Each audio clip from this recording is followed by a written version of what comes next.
life. Whether you're ready or not, sometimes it's rough.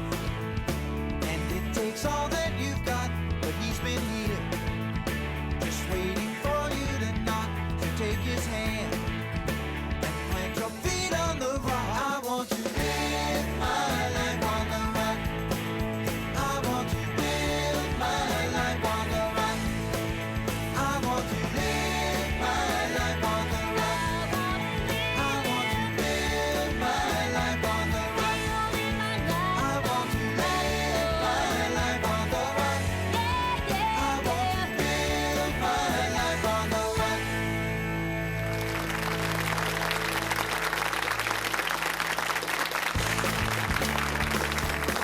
Tonight we have John Paul the Great Catholic University on the show. We have Tom Dunn, who's the co-chair of School of Communications Media, and Mia Rohr, a senior there.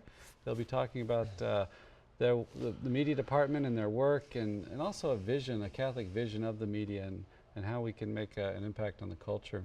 See. Good to see you, Doug. You too, Padre. How you been? Good.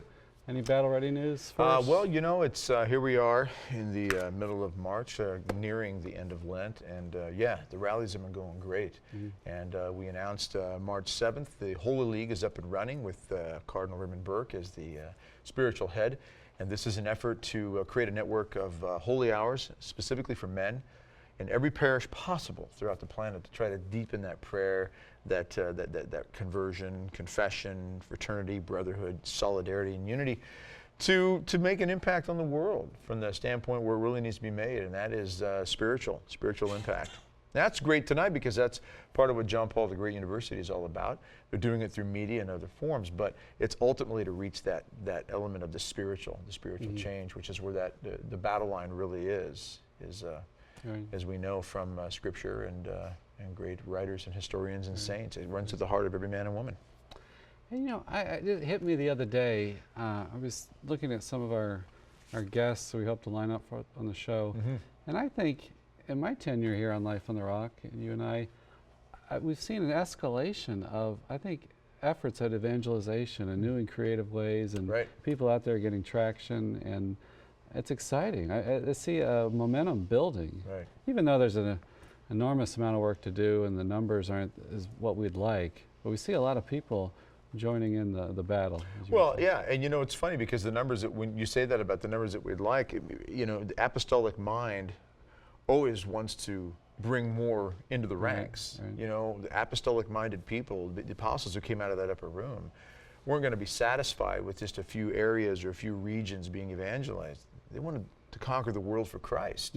So yeah, the apostolic minded individual is going to look at the world and say, you know, there's still souls out there that haven't been reached. We need more people in this field of battle. You know, and again, the spiritual, the rosary, the mass, adoration, you know, confession, evangelization, you know. And that's the push today. I think Pope Francis is really wanting the church to go out into the highways and byways. John Paul II said the same thing, and of course Benedict, and now Pope Francis is amping it up. And you know, he said at one of his World Communications Day, he says, "As I have frequently observed, if a choice has to be made between a bruised church which goes out to the streets and a church suffering from self-absorption, I certainly prefer the first. Those streets are the world where people live and where they can be reached both effectively and effectively." So, you know, this is about communications, and he says, I want the church to be out there. He says, let us boldly become citizens of the digital world. The church needs to be concerned for and present in the world of communication in order to dialogue with people today and to help them encounter Christ. The church needs to be on the side of others capable of accompanying everyone along the way. We are in a media-saturated culture. The church needs to be there with the message of the gospel. And the media has a special power to unite people. He reflects on this. He says, in a world like this saturated culture, media can help us to feel closer to one another, creating a sense of the unity of the human family, which can in turn inspire solidarity and serious efforts to ensure a more dignified life for all. It can help us to grow closer, to know one another better, to grow in unity. And because we can get isolated in our own worlds, and the media can help reveal to us the lives of others, maybe their struggles, where they're at, be edified. Hopefully that's a great thing we do with Life on the Rock, is to show you people out there in the vineyard working, that we can all be inspired by their work and what they're doing. Yeah, absolutely. And you know, we are a saturated, you know, world with media, and it's not going to go away until either, you know, an EMP blows up and takes us off the power grid, which we hope doesn't happen, or God comes in and unplugs us. So this is what we have. We have That this was electromagnetic pulse? Is that what electromagnetic okay. pulse bomb. Yeah, you blow that A thing few up beats in the behind you there. Yeah, so yeah. I'm not trying to sound doom and gloom here, but if something like that goes off, our power grid could be fried. But in actuality, it is what is upon us right now. We're not going to just throw it out the door. You can say all you want. You know, we're not going to have a TV in the home. We're not going to have a radio in the home. But the majority of people on this planet, at least in, you know, Western civilization, has access and embraces very intensely the media. Right. And so we do need to be in that area. The saints would have said it. Maximilian Kolbe said it at his time when you know, the printing press and things like this. He really got after that and said, you know, what are we waiting for? Let's take this. Let's go He with was it. trying to start a radio. I don't know if he was successful, but I know he talked about starting a radio station. Yeah, so. but he was on that cutting edge, Yeah, though. You yeah, know, he knew. And Mother Angelica was the same way when she said, when she saw the TV station and said, "I got to get me one of these." Yeah, I yeah. mean, famous quote from Mother Angelica that. 1981. Yeah, and now look, you know, Yeah. this network, EWTN, reaches further than any Christian network on the planet. Potential multi-millions of homes, you know, right now watching this or hearing this through radio. It's a powerful, powerful medium. And so we do need to be present in that. Up to 130 million, they say. Or is that 230, I thought. Regardless, it's a bunch. 230, that's right. Thank you. Thank you, Debbie. Put that prompter there. All right, so tonight we're interviewing people that are on the cutting edge of media and training our young people to go out into that media world. We have Tom Dunn and Mia Rohr. So don't go away, back in a moment.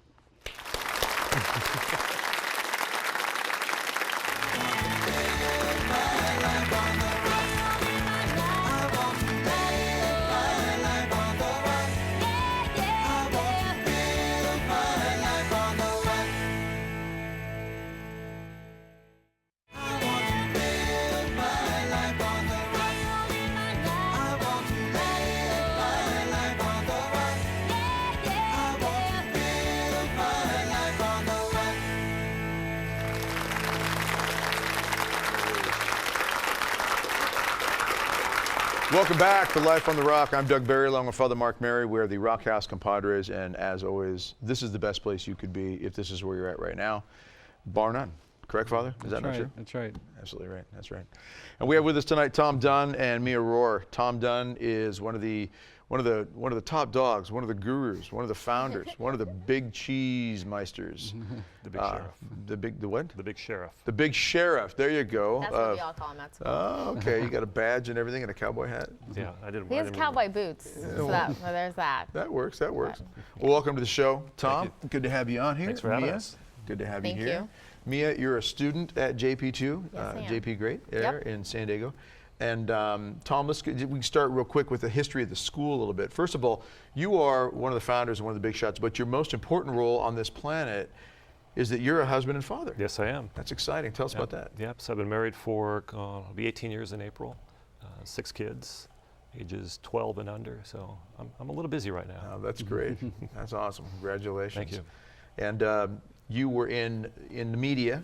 Yeah. In LA area and that whole thing. You were making big budget movies. You're actually one of the original Avengers, is that correct? Before Chris Helm took over? Right. You just don't recognize me without my mask on. No, but seriously, you were in ad work and such. Could you tell a little about that and how long you were doing that? I went to school up in Los Angeles, got a degree in television film production, worked up at Paramount Studios right out of college, worked for a TV show called Entertainment Tonight. Some people might have heard of that one. Ended up working from there, went and worked with Comcast Cable, which is right now the largest cable company, and we ended up doing a lot of outside production. Got involved with Court TV and doing stuff for ESPN, a lot of local sports programming in the Los Angeles area. Ended up working on a lot of big name trials in the 90s, O.J. Simpson and Rodney King. And Simpson was the first one that came to mind. Yeah. The white Bronco, the big chase scene. Yeah, spent a number of hours of my life in that courthouse. A lot of people might not know this, but we've had one of the guests we've had on the show, Jesse Romero, who's Catholic speaker, he was working in the sheriff's department at the time. He was in one of those squad cars. Was he? chasing Oh my gosh. OJ down the street. He said nobody wanted to pull him over because nobody wanted to deal with the fallout of the press and the media. It was like, oh, Yeah. we didn't want to mess with this. It was just kind of a headache that was on the way. Yeah, who knows what was down the pipe. Yeah, It yeah. was- Okay, but you're in this for how many years? 8, 9, 10 years? What was it? For Doing at the media? university. So I've been doing media for close to 25 years now. No, but I mean in the secular realm before you got into JP2. It was about 17 years. Okay, 17. So- And then what happened that all of a sudden things change in JP2? This great idea of a university Yeah. springs up to really get after the media and really, as we talked about in the first segment, encounter the culture where it needs to be encountered. And this is one of the key areas. Mm-hmm. What happened? So for me personally, Yeah. when I got married, I was a cradle Catholic, pretty stereotypical Catholic. You know, I went to church on Sunday, knew a little bit about my faith, but it wasn't super deep. When I met the girl, the woman who would become my wife, she was not Catholic at the time. And so she went through the conversion process in the RCA program. And I went along with her through that process. And it really lit a spark in me about learning more about the Mass, about my faith, who I was, and I just got on fire with it. And kind of as a result of that, I feel like I kind of went almost to the extreme because I'm saying, oh, here I am working in the world of media. It's a moral wasteland. I got to get out of this. I can't raise a family and have my foot in this side of the inside of the world. And then, you know, the next day, that little voice in the back of your head would go, no, there's a reason why you're here. You've been given gifts. Obviously, you're good at what you do. People ask to work for you. They hire you. Stay in here. And the next day, it's, no, I got to get out of that. So that went on for a couple of years. And when I found out about the university, I think it was an article on Catholic Exchange at the time. I reached out to the president, who was down in San Diego. I was up in Orange County at the time, and just said, hey, when you get started, when you start offering the classes, you know, what are you looking for? You need some assistance from the technical end. That's really my strength. Production, editing, cinematography, that aspect. And it was a hole that he had. It was one of the needs that he had nobody to fill. And so I went down and met with him, and it was like a perfect fit. And for me, it was like, what a great opportunity to continue working in media and with the gifts that God obviously had given me, Sure. but also to use it in support of the Catholic faith and to help train the next generation of content creators that are coming up. Yeah, and it's an area of the battlefield. I mean, the spiritual battlefield is in all areas: politics, legal, education, media. It's in so many different areas. This is a key area, and I think your description there, Tom, makes me think a lot of the apostles in the upper room. You know, you get these guys hanging out here, and they love Jesus. They love him very much. He's risen from the dead. He's been with them. He's with them for 40 days. He ascends into heaven and says, I'm going to send the Holy Spirit, the Paraclete, and I've got to go. When I send him, things are going to be different. You have no idea what we're going to do with you if your hearts are open. So you take these guys who come from different backgrounds, from tax collector to fisherman and everything in between, all different ages, different talents, different backgrounds, different abilities. Holy Spirit hits them, boom, they're set on fire. Those doors burst open. They can't stay in the room any longer. They've got to go out into the streets, but they're speaking different languages, and they're going to different corners of the earth with their different gifts and talents and backgrounds to bring the light of Christ to the different areas that need it. And I think about you when you say something was prompting your heart. You know, I've got this ability to do something here, and I don't feel maybe I should leave it completely. And then God sets it up and lays it out there for you. Yeah. Yeah. And your wife and everything was good with that? Yeah. It was like, if this was where you feel God's calling you, we put it was a big leap of faith. We kind of quit my job, sold our house, moved down to San Diego. This is a year before the university was even open. Wow. And I ended up jumping back into the freelance market that I had worked in on and off throughout my career. And everything's worked out for the. Yeah, I mean, that's interesting because university's been open since what, 06? Since 2006, yeah. 2006. And you think about it now, here we are at 2023 when the show is being aired. It was taped many years ago. Small joke. Here we are at 2015, and you think, 9 years now, I mean, that's great, but this was a year before the university opened, and you didn't have any idea for sure this thing was going to really stick and gain some traction. No. Yeah. What was it like those early years? It was exciting. It was fun. It was exciting is a good word. Well, it was small, which enabled us to do things quickly. As we've grown into a larger academic institution, there's always aspects of academia that insist or force you to go a little bit slower than you want to go. Right. But we're very entrepreneurial at heart. Sure. We've got the two undergraduate degrees in business and in media production. So it's Well, and I spoke down there about a year ago at your university, just in an evening battle-ready rally down there, and it's just a great little area where everything's set up. You know, it's just kind of cozy in that little neighborhood there, I thought. Yeah. It's very nice. How many students do you have down there right now? So we're up to, I think it's about 260 if you count our undergraduate and graduate students. And we've got a master's program that a lot of students take online, so our master's in biblical theology. Okay. So we probably have, I would say it's about 160 undergraduate students that are at the school. And has it been growing each year? Yeah. So yeah, we started with 30 students, and now we're up to 250 or 60. That's exciting. Yeah. And Mia, of course, you are one of the premier, most excellent students there, I Oh, guess. geez. Is that because they did a big. Who told you that? Well, they had a big contest. Who's the most excellent student to get on Life on the Rock? And you Right. won. I'm just kidding.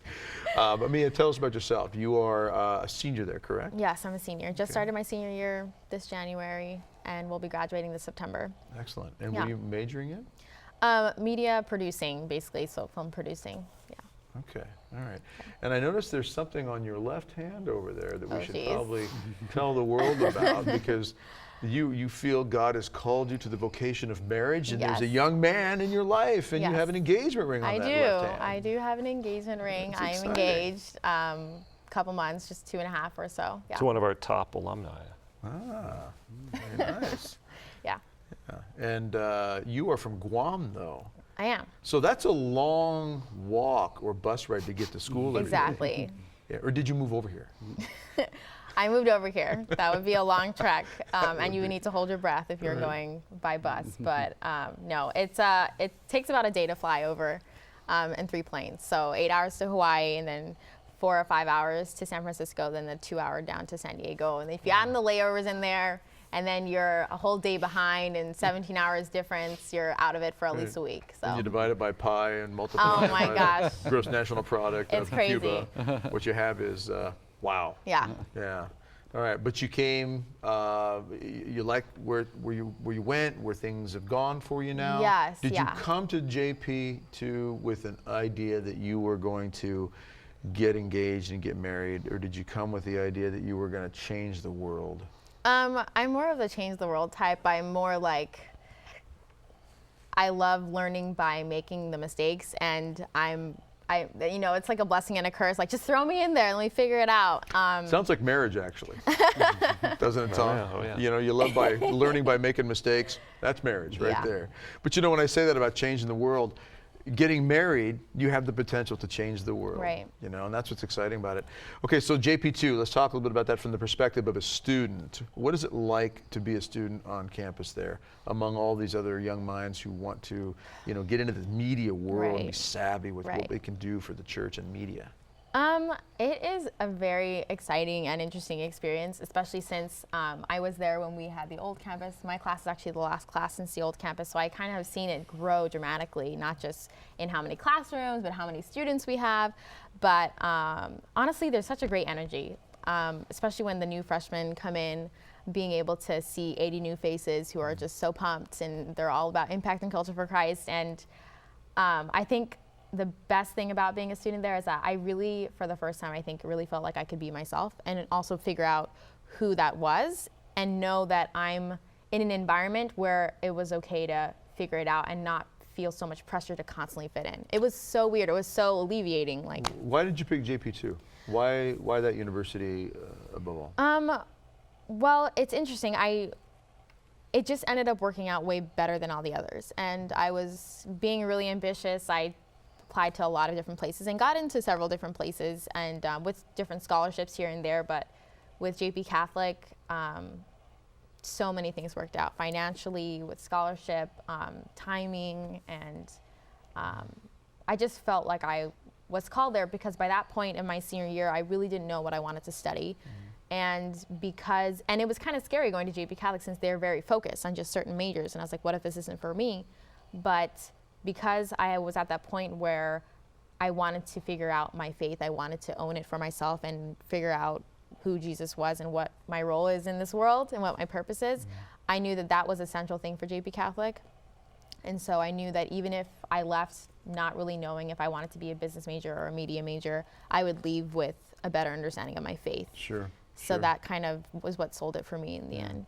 And Tom, what kind of students does JP2 look for? Great with students. Perfect people. Perfect students, just like Right. Mia. Oh, We look for I students. bought my way in. No, I'm kidding. We look for students who are interested in using the tools of media and business to go and impact culture for Christ. That's our motto. We want to impact culture for Christ. And so students that have a love for their Catholic faith and want to combine that and take it out there into the world. All right. And percentage-wise, more men, more women? What are you finding? It's pretty. It's pretty balanced, but I think with every class, I just know that with the last class, there was definitely more guys. And I think there were more like gaming majors. And even in the class before that, I was in RA recently, and so I was able to kind of like learn all these interesting facts about the university that I didn't realize. And I think it is more men just because of the kind of majors we offer. It's very like business and media. A lot of the girls anyway, we talk about this all the time, it doesn't really seem all that appealing to women because a lot of women struggle in the industry as far as like having kids and being Catholic.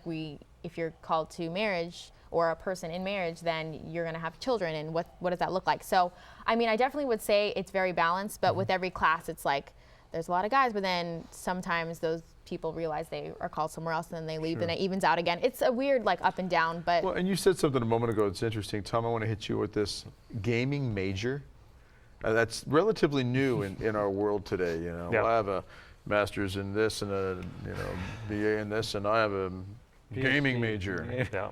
It's interesting. I mean, we have actually contests out there now, $100,000 Yeah. prize money for gaming. Yeah. Okay, describe that a little bit. How do we come to the point of having a gaming major at a university? Well, our major itself is communications media, and the gaming aspect is an area of emphasis. Yeah. But if you look at the impact that gaming has, the top games sell more on the day that they come out than the top grossing movies do Yep. over 2 or 3 years. Yeah. So there's definitely people buying games. Yeah. There's Yeah. there's eyeballs on the screen playing those games. Yeah, I'll never forget, I read this about a year or so ago, and I forget what game it was, one of the Call of Duties or one of these types of games that came out. And they actually had a 2 or 3 day weekend in California somewhere, rented some facility indoor, Yep. and you could play out one of the levels in the game actually live with paintball or something to this effect. And they had teams come in from 10 or 11 different countries competing. And they said that this particular weekend alone made some, I don't know, unbelievable astronomical millions of dollars just on the weekend alone, let alone the game itself was within the first 24 hours it sold some $50-60 million Yep. worth. It was just incredible to consider. So we really have that many people that give their lives Oh, yeah. over to just consuming themselves. I know the Franciscans do it a lot around here. Yeah. There's a new video game on Francis evangelizing Yeah. and dealing with persecution along the way, getting thrown into the ditch. And is that, no, not happening? No, you got to develop that, Doug. That would be right down There JP2's we go. alley, I would think. There we go. Funny. But what other degrees, what other majors are we seeing at JP2? So we've got two actual degrees in the undergraduate program. So there's the degree in business and the degree in media communications. And then within media communications, we've got areas of emphasis. So areas of emphasis are screenwriting, producing, production, which is somebody who wants to be a director or cinematographer, post-production, acting emphasis, animation and gaming, and then something called new evangelization. New evangelization is a little different from the rest of them because amongst all of our media students, probably 80% of them want to take the skills and tools in media and go out and work in a secular environment. They want to be formed by great theology and philosophy and tell really good, wholesome, true stories, but in a secular environment. They want to go to LA, Hollywood, or work for a TV studio, where some students want to take the tools of media and use it to support a faith-based environment. They want to work for their parish, they want to work for an apostolate. So for those students, we offer an opportunity to take something called our emphasis in new evangelization, where they take our core media classes, and then instead of diving deeper into one specific area, say screenwriting if you're a screenwriter, producer if you're a producing emphasis, you augment those media skills with additional theology and philosophy classes.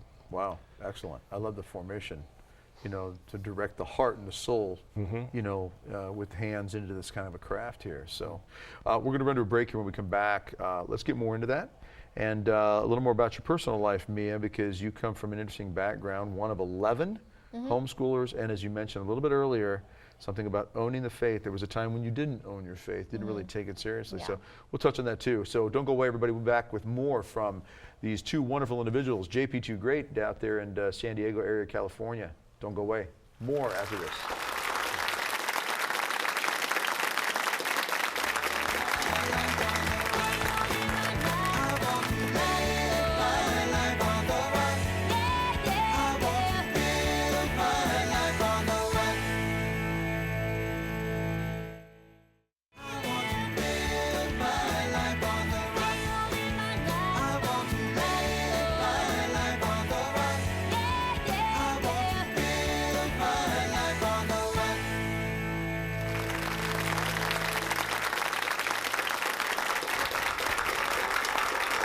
Welcome back. Thank you for coming to Life on the Rock. I'm Doug Barry, along with Father Mark Mary. We're the Rock House Compadres.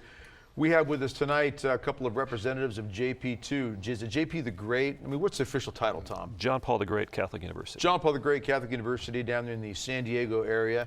But technically it's not San Diego, We're in Escondido, the city of Escondido, which is in San Escondido. Diego County. That's it. All right, Escondido. Tom Dunn, you are the big shot in the, you run the media communications aspect of it, don't you? Yeah. Yeah, that's you. And then Mia Rohr, you are a lowly student. Just a student. Yeah, but you're a senior who's engaged, yes, and to an alumni. Yes. And your alumni, what's your alumni fiance doing for a living right now? He actually works at a company in Orange County. He is heading up their media department, making videos for them, and Just Burger King, or who is it? resort share. Or is it? Yeah, sure, on the side, you know, Yeah. Burger King. Okay, awesome. And the crowd is wondering right now, does she have a date set? Does she have a date set? November, December, we're still not sure yet. So Okay, all right. Of what year, though? this year. Okay, this year. Good, all right. Okay, we're going to get married, maybe 7 years from now. Okay, no, that's good. No, not that long of an engagement. Father, you had an interesting question during the break that I think should be addressed, because I think it's a haunting sort of thing when it comes to this subject matter. Yeah, well, we've all been so formed by media, growing up watching television shows, and the moral messages or lack thereof, or whatever they're communicating to us, can form a young person. Now you're training, some people you mentioned want to go to the secular world, the industry, to work. What do you tell them morally, or how do you form them to deal with those problems that come up? I'm writing for a show maybe that has a lot of bad content. Should I be there at all? Should I be there to influence, or what do you say there? Those are challenging situations, and I know we have had a couple of students in the past that have gotten positions with companies that are doing maybe not the most wholesome content, and they've called back some of our theology instructors and say, hey, I know we talked about this in class, but I'm really living this now. Can you help me through this? What can I do? And so it's where we want our students to be, but we got to make sure the students are formed properly and have a strong enough faith that they can handle that kind of an environment. Yeah. And sometimes it's just being a strong witness to your faith. We had one student went up into the graduate program at a very prestigious college up in California, up in Los Angeles, UCLA, and she was kind of struggling about what to do because she wanted to engage with all the other content creators there, the other students, but she didn't want to come across as you're the goody two-shoe Christian who's you won't do this kind of stuff. So she was, in a story she tells us, it was a challenge for her at first, but there was a situation where a director came to her because she was studying cinematography and really was impressed with the work that she had done, which is kind of one of our core values, is to really make sure the students are excellent in the craft. Because if they want to be taken seriously in Hollywood, they've got to be excellent at what they do.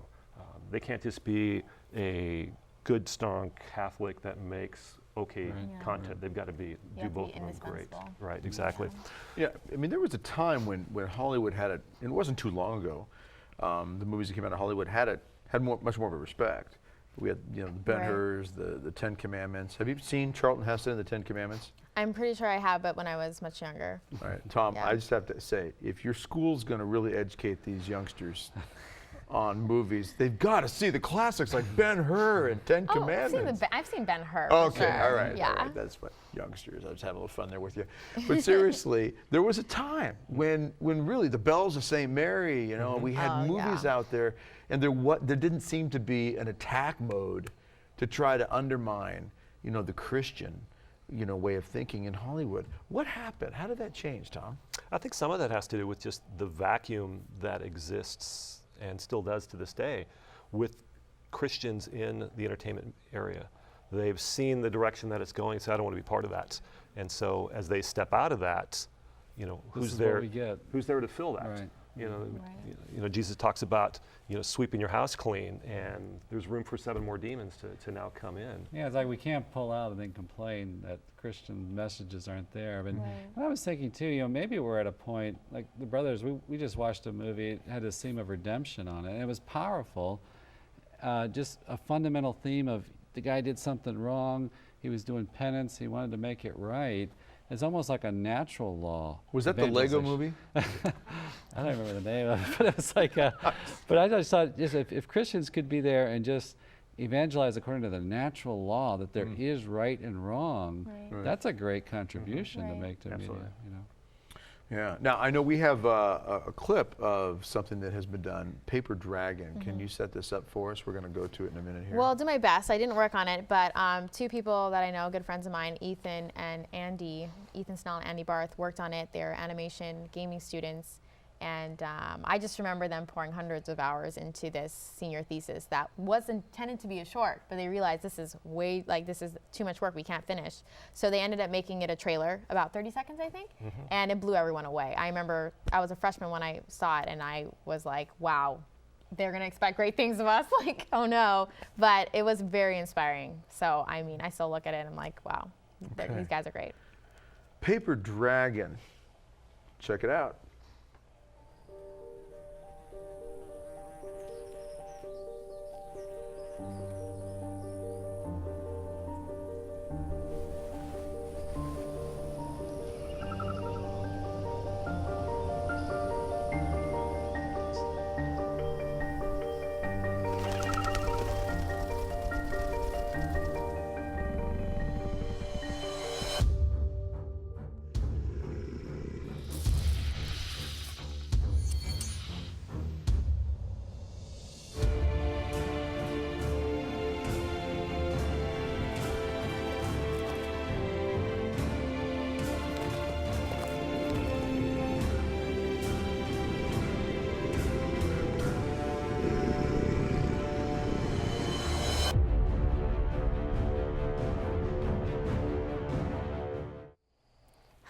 Exciting. Wow.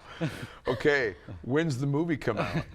I'm not sure. I mean, that's the sort of thing that makes you just kind of hungry for something Yeah. else. You know. So what are they doing now? Are they? I think Andy, is he done with school or is he still finishing like a couple He's classes? got a couple classes left. Yeah, and he has a couple classes left. Ethan, I know, he's doing like independent work, and I think he also has just like another side job, and you know, they're working on their art. I was hanging out with them like a couple weeks ago, and they're doing really good. Yeah, so. Ethan, the main student for this project, is working for a company that does motion graphics and animation now. So he's working full time for them, so it's taken up most of his time. Yeah. Now, how many of the students then, Tom, leave the university and go off and instead of trying to work for somebody, go off and say, we're starting our own, let's go?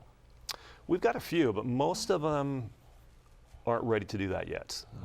We've got a couple students that have gone off and created some companies. One's doing some wedding videos to kind of pay the bills while they get their feature film script and their short film scripts ready and do those on the side. Sure. We've got another student who started a photography and videography business back home in Wisconsin. So there's a few that have started their own business, but that's business. And these are media content creators. They want to go out and create stuff. They don't want to worry about And they raising get the bogged funds. down by all the business aspects. business they can't do aspect the of creative it. stuff. So. Oh yeah. Yeah, that does happen. Yeah. Yeah.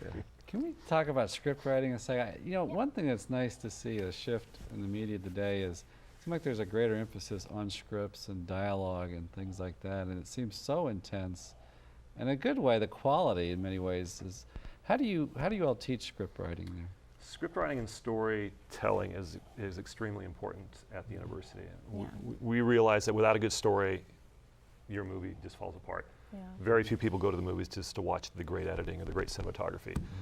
But they'll put up with poor editing, poor cinematography. There's a great story behind it. Right. So the students take a number of story Lots. classes. From I mean, you can freshman year talk onward. to that. So I think, I don't know if it's for 3 quarters in a row or 4 quarters in a row, but Professor Riley, Chris Riley, he is a brilliant writing professor. I miss his writing classes. So we get that writing formation right from the very beginning. It mixed in with our production classes and stuff like that, but really we learn what creates a story, what's the structure of a film, like how do you write. There's a point where we write the first 10 pages of a feature, but we have the whole thing outlined out from one beat to the next, how it begins and ends. How do you come up with something original? How do you weave your theme into your movie without hitting someone over the head with it? You know, how do you communicate whatever it is that's important to you in a way that's going to really engage people? So I'm not a writer. I don't plan on doing that. I plan on producing, but having to go through that process really helps me when I'm working with the director to be like, this is where I think the story needs more work, and this is where we're able to dialogue, because there's a foundation there that all of us students have to go through and learn the process and learn what it takes. So that's I love Chris Riley. He's great. Why is evangelization through this medium, through media and so forth, even gaming? Why is this so important right now? Tom, start with you. Yeah. Well, because media is everywhere right now. Take a look at anybody under the age of 30 and how many media devices do they have that they own, how much time each day do they spend in front of a screen, whether it's their cell phone, whether it's their computer, whether it's a telephone, television, it's everywhere. So we can't just allow that aspect of technology to exist without the presence of the truth of Christ in it anywhere. Right. And that really is, as you said already, that is really a key theme, the mission statement of this university, is to engage evangelization through this media, this need for it. Yeah. Why do you think, as a senior, as a student who's been going through this, and then we're going to take a break here in a minute, but when we come back, I want to get into a little more about when you didn't own your faith and now that you do. But now that you do, kind of address this for a moment here. Why do you see it so important to evangelize through this now that you've been in it for these years? I mean, I could say everything that Sheriff just said, that media is everywhere, and that if you cop out and don't want to be a part of the conversation because there's other people biting back, then other, hundreds of people, millions, are going to miss the opportunity to learn the truth that they've never even been exposed to. But on a more personal level, that a movie is what brought me to I guess just the rest of my life, choosing to go to college, finding the rest of my faith. I watched The Pursuit of Happiness when I was 12, and it really gave me hope in so many ways. The movie itself was very moving for me, and I was like, wow, I can't believe I almost missed out on this true story, because I don't read very often unless it's required for school, and I don't go to the library, and I am on my phone, and I'm on Facebook, and I'm on, with my friends, and I realized that in order to communicate these powerful stories to people now, we need to change the medium that they're being transferred through. And that's when I realized, whoa, film has so much potential to communicate to millions of people. Yeah, I think you're right. I think it's the idea of thinking we can put all the media aside and just go back to books and such alone is not realistic in our world today. Though they're important, we do need to encourage the reading in the books, the greats and such. But we are definitely living in a culture where many more people are on YouTube and Googling this, that, and the other thing. Yeah. It's far more frequently than they're picking up, some great writing from a great author. And a simple way of putting it, change or die. If you don't change, if you don't adapt, no one's gonna. I don't remember where I heard that, but someone told me that, and I was like, wow, that makes sense. Yeah, and that can apply to evangelization very clearly. We're going to take another break. Here we come back, we get a little bit more into Mia's past. Oh, with epic music around her story. Don't go away. Back after this.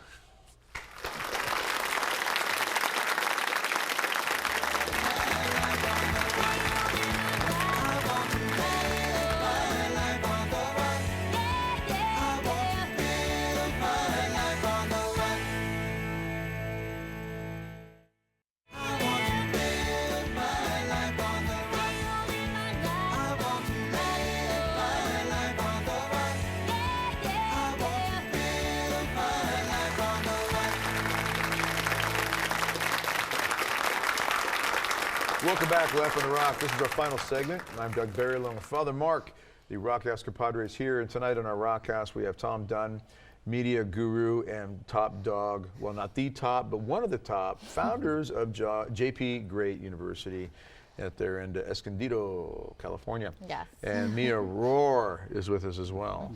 Mia, let's get to you right away on this situation here. Okay, there was a time you said you didn't own your faith. Yeah. You didn't really, embrace it. You're Right. one of how many? One of 11. I'm number 5. Yeah.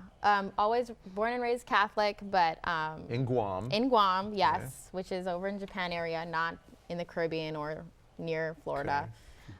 Anyway, so no, I think a lot of people go through that when, especially cradle Catholics. There's a time when you become a teenager and you're like, is this faith my own or is it just from my parents? Do I really understand it or want it? And kind of those quiet questions because you don't really want to announce it to the world. And as I went through high school, I kind of started to leave it behind more and more with prayer and wanting to go to Mass. Just kind of that desire was kind of burning out. And when I was a junior, just things were all getting kind of stressful in a lot of areas and I got really sick. Migraines and the like, but it lasted a long time, and out of necessity, just because of the pain and whatever, I was like praying to Saint Therese because I remembered she had migraines, and I was like, wow, I haven't really prayed to you in a long time, but if you could help me out, that would be awesome. Now, on that point, you learned about Saint Therese and her struggles, her physical struggles through a movie that I saw when I was little. Yeah. Yeah, I remember it was like a special screening, and we went. I think my dad just got us all the kids tickets to go, and I remember like, wow. We had the actress for that. It was Leonardo. It was based on the Leonardo. Yeah, from St. Luke's script. Productions, yeah. That's Yeah. awesome. And so she was sitting here in the Rock House. Oh my gosh, wow, Yeah. that's really cool. Yeah. And so Yeah. you were inspired to pray to a saint because of a movie. Yes, Yeah. yes. Power of the media. Exactly. I mean, that's another thing. It's just some stories I don't think I would have heard about if there wasn't movies, and it sounds really sad because it's like, am I really that lazy that I'm not reading enough? But it's like the direction of where we get our information is changing. Sure. So anyways, I started praying to her, and then the opportunity to apply to JP Catholic kind of came up, and I was like, oh, well, I don't really want to go there. I'm kind of busy, but I was getting called by Martin Harold, VP of admissions, and I was like, okay, this guy sounds really nice. I'll do it. And you were thinking about being a doctor. Yeah, That was I the direction you were yes. leaning. I mean, everyone in my life, as far as like school goes, in high school, was like, you're going to be a doctor. This is it. You're good at this. Like, this is what you're going to do. So I thought, why am I going to do this? But then I found out that the application was free, and I was like, what the heck? And then I was like, I don't really have time. But it said, oh, it's only 5 minutes. So I did it. And long story short, I got in, and then it was, how am I going to pay for it? And so I started a novena to St. Therese, and in the end of all of that, it really didn't look like it was, but I think 2 or 3 weeks before I needed to get on a plane, everything kind of worked out, came together, and every quarter that I'm there, something new happens that's like, whoa, God wants me to be here, He wants me to be here, He wants me to be here, even though things can get more challenging or more difficult, being away from home, being so far away, not being able to visit as often can be really rough sometimes, but He has this really crazy way of showing you in a tangible way, like, I'm here, I love you, and I want you to be here. And clearly for you, he did that through a movie, the movie Yeah. of St. Therese, Yes. to let you know that you can reach me even through Exactly. one of my Yeah. previous, servants, daughters in the world, Yeah. St. Therese. Yeah, a cool tidbit about that though is I was confirmed like emergency confirmation before I left, 2 days before I got on the plane, because they were like, she's leaving and she wants the Spirit to be with her, so we need to get her confirmed. So I got special permission from the bishop to have my priest do it, and then I took her name as my confirmation name. And the day that school started was October 1st, which is her feast day. So it was That's just great. like crazy, like God stuff happening all over A the lot of neat place. stuff. So. And your faith has deepened since you've been at JP too? Yes. Going there, I was a business student, and then I was new evangelization, and then I was media, and I was like, I don't really know what I'm doing. But over time, it's like he just leads you. And what I love about JP Catholic is that the philosophy and theology, as hard as it can be, and people grumble like, why am I doing all of this? Why do I have to take all these classes? I want to be a director. Like, this doesn't apply to me. And my professor, John Kincaid, said something really critical. That if you don't really understand truth and you don't understand your faith and you're not impacted, how are you going to impact anyone else? How do you think that you're going to really make a difference if you haven't been changed yourself?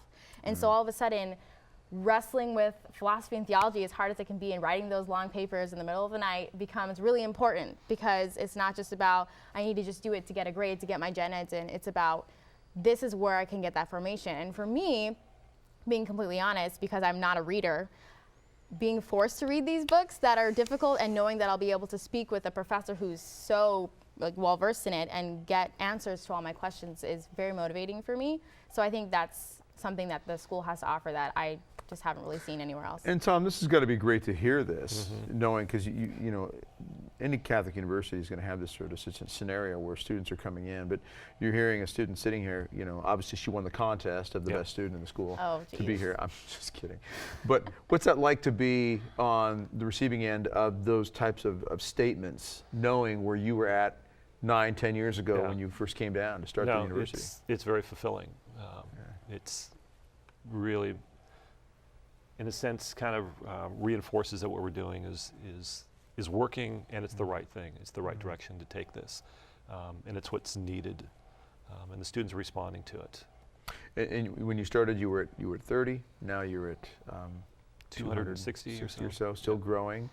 Any plans for the future that you can speak of now? Oh, we've got all kinds of plans for the future. Each day they seem to change though a little bit.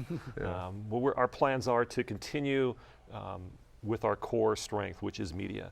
So adding additional areas of emphasis within the media world. We're looking at expanding our soundstage and bringing in multi-camera television production, so offering an area of emphasis in multi-camera television production for individuals who are interested in maybe working at EWTN someday, working in the television world. Because right now we're kind of narrow focused from where we started in the narrative storytelling aspect. But as we're growing, we get more students, we bring on more faculty, we're able to expand into other areas of the media. Well, in just a few minutes that we have left, what message would you have to encourage people to come and check out the university? What's a good website for them to go to? What do you recommend? What message might you have for parents out there who think this might be a good fit for their children? See, our website is jpcatholic.com. There's lots of information there. There's a YouTube channel where they can see links to some of the projects that students have done in the past. We've seen some clips of some of those. Most of those are our senior projects, which is a 3-quarter experience where the students get together and create something of such a much stronger and greater magnitude than they've done in their first 3 years. And it's very time consuming, but it's very time consuming, very grueling. It really pushes students, but we've seen brings it to the next level. Incredible results, and has really enabled the students to be ready to go out and after they leave the university. Yeah. Well, that's how you form a diamond. You put it under a lot of pressure and you shape it that way. It's how swords are created for battle. Is they got to go into the fire and they got to be, you know, laid on an anvil and beat with a hammer and heated and that sounds folded all right. That sounds Yes, like that's what it's like in school. yeah. Your senior project classes. What advice would you have for anybody in the last couple minutes here, Mia? Any student, any young adult who's considering a direction such as this, what would you say to them about JP2? I just think that because we're so production heavy, that is really the value that you can get. I don't think you really can understand what it takes to make anything unless you really go through it. And at JP Catholic, it's basically like making a diamond. You start out with 1/4 of fundamentals of production, then you go to directing 1, and it's every single week you're making something. Then you go to production execution, where you take a whole quarter to make a movie. And now I'm currently just started senior project process, which is this whole year, my whole senior year is going to be pre-production, production, and post-production. And so my team and I just started that at the beginning of January, and it's definitely raises things to the next level, especially as a producer, to be challenged to make something better than I've made before. And so the pressure is on, but they formed us for this. They've given us all the tools that we need. It's a matter of us really just following through. So I'm looking forward to making my senior project. I think it's going to bring my team together. I think it's going to bring my classmates together. And I really think that it's going to put me to the grind and make me learn things I haven't learned yet. So that's exciting. Well, God willing, the formation and shaping, you'll go out into the world and God willing. change in some way, especially as a wife, and if it be in God's will, a mother. So congratulations on the engagement. Thank you so much. What's that website again, Tom? It's jpcatholic.com. jpcatholic.com, ladies and gentlemen. Please check this out and pray for all these, the staff, those guys that are running this university. It is a very important part of our spiritual battle to be on this area of the battlefield, media. We know that here, obviously at EWTN, and you're watching or listening right now. because of something that years ago there was a nun, Mother Angelica, who said when she saw a TV studio, I got to get me one of these. And here we are, by the grace of God and the zeal and enthusiasm of a heart and a mind open to God's will. Millions of people can be reached as they are right now. So God bless you both. Thank you so much for being here. Thank you. And you'll be in our prayers. Thank you. Father Mark, once again, I have to pass it to you because Okay. there's nobody on this set who can take us out the way you can. Well, may our Heavenly Father shine His face upon you. May He give you His peace. May He strengthen and guide you. And may Almighty God bless you, the Father and the Son and the Holy Spirit. We'll see you next week. Amen.